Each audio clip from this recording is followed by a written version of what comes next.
Bismillahirrahmanirrahim. En jettini alhamdulillah.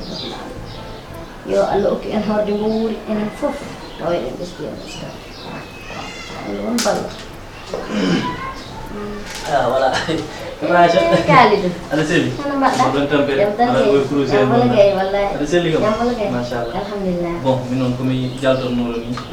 Me tawde julde ndey kam dano ko heddi hen ko hewani. Ay. Bon, en jabondira to jafondira. Wallahi. Bon, barandi kam so tawi laabi udditama kam, mo yinno juuloyde Tamba kam saare gile. Bon, so udditama non barandi ko ciaroy tan juulata woni galle mono mo ciappo. Ciappo en ton juulay. On hade nen ko wiido mon to on jallo on jaafo. Ay kay. Surtout an kam vraiment mi woyani baba kadi kono kadi mi woyani nen. Sabi kala no ganduɗa yumiraade mi toppitoro ɗum mbiyum tan aɗa toppitiri kam noon gila e kumtari ha e hirade a yira haydara musami dal yo Allah hokku men ɗo dal ha ɓooya koddigal ngal dal yoodi dal machallah vraiment mi weltima minen e fotma yaafo sabu malgré kala ko kewata e nder galle he haɗa hen woodi e leydi neɗɗi timmude nani wadde ko minen jafnoto ma wadde gam yallam ana Allah tan hay goto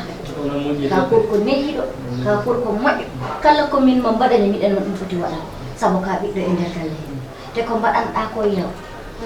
ɗum ɓuuɗi ɓerna soranɗa ɗum wutte mi haalani mbaɗɗa hen paɗe yo nino o jamono woɗi muus way ya andude a waɗanani ɗum yero ko min o yayma mbaɗanɗa yo Allah waɗanma jam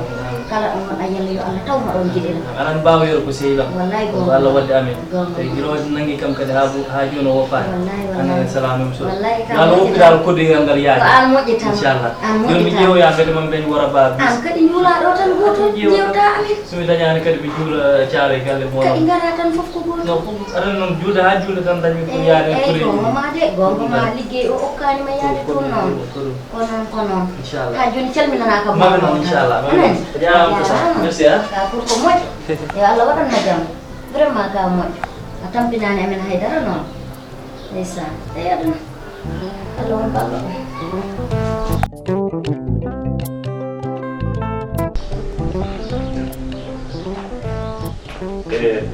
ande ɗi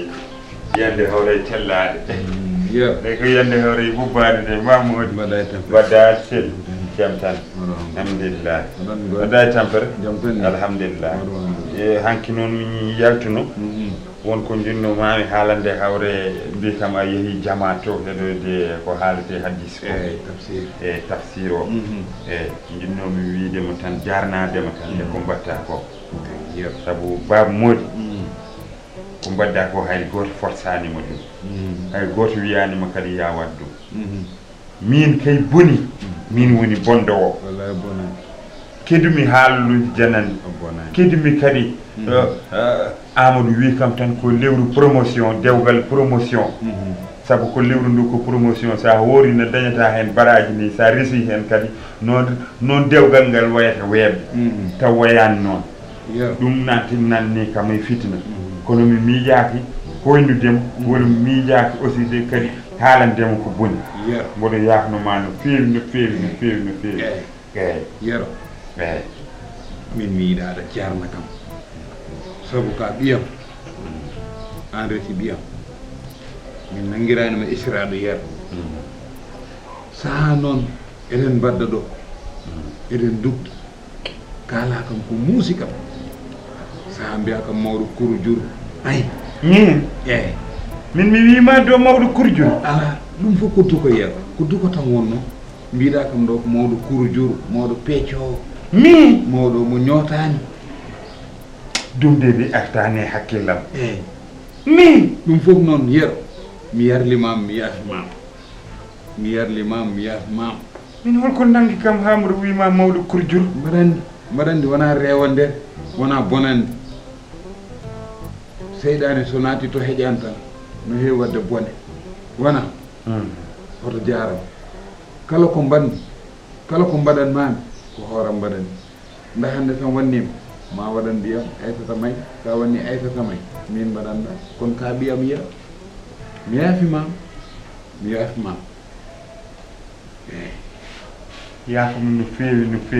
aɗa yarlo aɗa yaafo wallahi yero aɗa yarlo aɗa yaafo yero ka sehilam noon aɗa yarlo aɗa yaafo yo Allah rokku amin kadi tawtorde mo wuuri wallahi yo Allah rokku amin kadi taw aɗa tawa amin aɗa tawa oto mayde eyi oto maydo e mo wuuri de mbiɗa sibo yiɗi. Allah min ñaagima tan hay so taw malaka mawti ari wino nawma wimo yoro wi yomi tawtere korko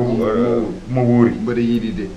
mbaɗa yiɗi de eyi hande kadi yo Allah woppuma ɗo amin yo Allah woppuma ɗo amin tinnoɗon noon e dewgal moon inchallahu tinnoɗa e fréquentation eyi fréquentation si o oui inchallah hoto yi neɗɗo fof mbaɗa ɗum fréquente eyi Amadou waɓe no Amadou en wona yimɓe moƴƴuɓe min mi andano ni ko gujju horwat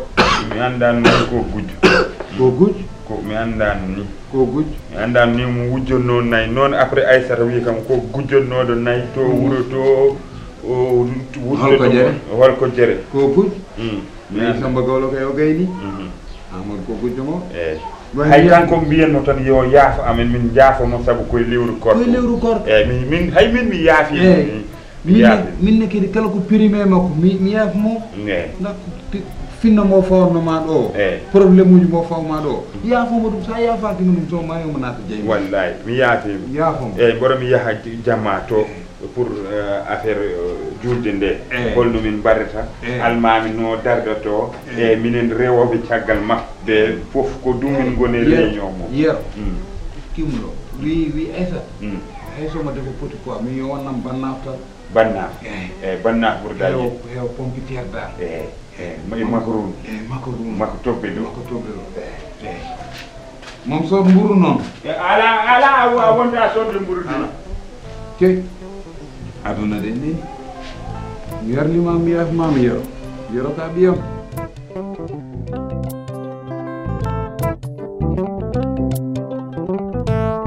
assalamu aleykum wa rahmatullah bandiraɓe fulɓe on calminama on juurama on beltanama ha woni gonga emin jarlo emin jaafo eɗon gacca hakke no fewi no fewi no fewi aussi mbaɗa wiye kadi yen battidima wuuri eɗen ɓeyɗo en ustaki komin tourni ɗo ko noon kala ko fewi hen ko gueɗe Allah kala ko fewani aussi kadi komin yimɓe neɗɗo min mbaɗat tan aussi ko woni fandare men tan yo belto on calminama équipe technique o salminama arseɓe kam foof kadi ɓe calminama galle Pindi TV kadi min calminiɓe no fewi no fewi no fewi no fewi on jarama assalamu aleykum bandiraɓe ɓiɓɓe fulɓe wiyoɓe mbimami on calminama on juurama on neldama duwama oɗon jarlo oɗon jaafo min jarlima min jaafima yo Allah rokku en tawede kadi o saaha mo wuuri taw eɗen beyti en ustaki taw kadi diine men no ɓeydi ustaki Allah jaɓana en dewe men Allah yaafo en bakkatuji meɗen ko waɗa ɗo ko foof ko sababune moɗon amin ñaagomon yon ɓeydu abonnement ji ɗi ɓeydon commentaire uji ɗi saabu ko ɗum nawrata en yeeso eɗen jetta noon gardiɗo galle o caabiɗo gueɗe ɗe woni Daouda Dia le grand caisseur assemblée nationale kanko saabi ɗum ɗo foof min jiɗi tan noon ko yon belto dañonto pawɗon guite moon bayi assalamu aleykum bandiraɓe sehilaɓe min calmini goto foof inde mum e yettode mum kala to ɓi pullo woni o salminama o juurama kadi oɗon mbiye oɗon jarlo oɗon jaafo yen battinima wuuri taw ken hewɓe en gustaki machallah min beltima no wonno minen ko pulagu tan taki min ummade kala ko pulagu yiiɗi emin jiiɗi ko pulagu yiiɗa min jiiɗa kala komin dañi perguitte noon min ñaagui on jaafo ɗon no wonno neɗɗo timmani kadi en plus meɗe salmina meɗe jarno kadi wonɓe caggal ɗo woni équipe o ko yuɓɓi hen foof ko kamɓe ko gonga min mbaɗi hen kono kamɓene eɓe mbaɗa hen participation tiɗɗo baɗɗo fayida salam caggal nde calminmi fof en jettumi on beltanama no fewi miɗen on ñagono Allah okka en tawtede mo wuuri enen foof taw heɗen ɓesdi en ustaki miɗa yetta kadi wa Pindi TV saabu darde mumen kadi e leñol Pulaar machallah min beltanima on ko ƴetti ko Daouda Dia ha go technicien ɓe heɓe fof haago yero vraiment yo équipe omo ganduɗa hembe min tawi ɗo minen fof vraiment machallah on jarama kala ko moƴƴi hen koko Allah jomen subhanahu wa taala kala ko oñi hen gandon wonano sababu min annayi ko waɗande on ko ɓuuɓi ɓerɗe moon wassalam eyyi bandiraɓe kala to ɓiɗɗo pulo wawi wonde funnague hirnague rewo e worgo ko salminde mon e juurade mon e weltanade mon kala jeeɓonnoɗo gorko yero e bébé Aïcha on beltanama kala ko oñi hen noon emin jafno par ce que wona ɗum wonno fandare min jetti noon kala mo ganduɗa a wonino e équipe technique he ko tugui tan e Samba dow ha e less a salminama a weltanama oɗon mbiya tan Allah tawni men hikka yo Allah tawnu men oɗo saaha kadi mo wuuri tawa eɗen ɓeydi en ustaki assalamu aleykum wa rahmatullahi taala wa barakatuh. assalamu aleykum bandiraɓe fulɓe no gonɗon eno gonni ɗon Jamal Kisal wone moon wona e leñol ngol foofu par ce que aduna ko ni tan hande ko jaleɗe janggo ko goɗɗum ɓamtare yero noon e Pindi TV ko yo ɓiɓɓe fulɓe kala to gonɗon yon tin hen koye moon ko ɗum tan addi min kala ko moƴƴi en noon ko onon jeeyi kala ko boni en gandon kadi neɗɗo timmani ko ni tan waye on juurama on ñagama duwaw no gonɗon no goni ɗon Jamal Kisal wonen mo on jarama bandiraɓe fulɓe. assalamu aleykum wa rahmatullah ɗumde babana kaltu bi pullo wawide on calminama on juurama on manama on mantama mi sikki tan wajiɓe haali foof jiɗmi tan ko haalde fulɓe ɓe ɓeyde nangande fulɓe ɓe koɓe mbaɗata ko saabu komin mbaɗata ko ko onon jeeyi amin jarna Pindi TV no feewi no feewi no feewi amin jarna surtout min mboɗo jarna artiste ɓe foof mboɗo jarna kadi joom Pindi TV mi yiiɗa haalde inde makko kaw Abou Diop caméraman uji Grand Naya Ndiaye kañum woni ɗo e Samba Gueye Thiatou Walo et aussi Damel donc toute l'équipe ça a été vraiment difficile mais Allah waɗi hen wone kadi amin yafno on so taw won ko oñi hen amin jetta Allah kadi so taw on beltima sababu nde o foof noon ko Pindi TV par ce que somin jiiɗi taw kamɓe mi jiiɗani wonde nde wonata nde wonno Allah waɗi ɓe jiiɗi minenne kadi min jiiɗi minen foof min dendi min mbaɗi Allah waɗi hen sutura on jarnama ha année prochaine inchallahu rabbi merci beaucoup à vous e beyde abonnade e temi haalno on kadi jeewo nane lawol yettima donc continuer yebde Pindi TV continuer abonde kadi e nder chaîne mom par ce que Pindi TV ko télé men